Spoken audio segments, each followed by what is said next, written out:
ಎಲ್ಲರಿಗೂ ನಮಸ್ಕಾರ. ನನ್ನ ಹೆಸರು ಶ್ರೀಯ. ಒಂದು ದೊಡ್ಡ ಕಾಡು.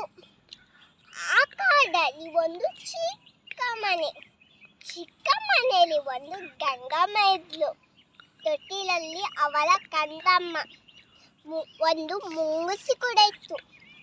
ಒಂದು ದಿನ ಮನೆಯಲ್ಲಿ ನೀರು ಖಾಲಿಯಾಗಿತ್ತು. ಮುಂಗುಸಿ, ಇಲ್ಲಿ ಬಾ. ಮನೆಯಲ್ಲಿ ನೀರು ಖಾಲಿಯಾಗಿದೆ. ಮಗು ತೊಟ್ಟಿಲಲ್ಲಿ ಮಲಗಿದೆ. ನೀನು ತೊಟ್ಟಿಲ ಹತ್ರ ನೀರು ಆಯ್ತಾ, ನಾನು ನೀರು ತರಕ್ಕೆ ಹೋಗ್ತೇನೆ. ಆಗ ಹೋದ್ಲು.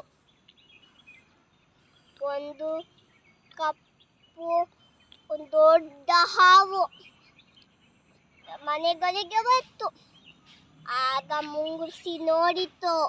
ಆಗ ಮುಂಗುಸಿ ಹಾರಿ ಹಾವನ್ನು ಕಚ್ಚಿಬಿಟ್ಟು ಹಾವು ಸತ್ತೋಯ್ತು. ಆಗ ಗಂಗಮ್ಮ ಬಂದ್ಲು. ಮುಂಗುಸಿಯ ಬಾಯಲ್ಲಿ ನೆತ್ತರು ರಕ್ತ. ಆಗ ನನ್ನ ಮಗುವನ್ನ ಕೊಂದಿದೆ ಅಂತ ಅವಳ ಕೋಡಪ್ಪನಂದ ಮುಂಗುಸಿಯ ಮಂದಿಗೆ ಹಾಕಿದ್ಲು. ಮುಂಗುಸಿ ಸತ್ತೋಯ್ತು. ಕೂಗಿ ಮನೆಗಳಿಗೆ ಹೋಯ್ತು. ಆಗ ಮಗು ನಗ್ತಾ ಇದೆ. ಆಗ ಅಯ್ಯೋ, ನಾನು ತಪ್ಪು ಮಾಡಿಬಿಟ್ಟೆ. ನಾನು ಸುಮ್ಮನೆ ಮುಂಗುಸಿಯನ್ನ ಕೊಂದೆ.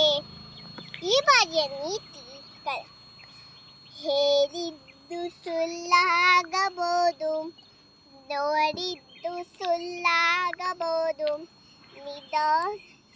ಯೋಚಿಸಿದಾಗ ನಿಜವು ತಿಳಿಬೋದು.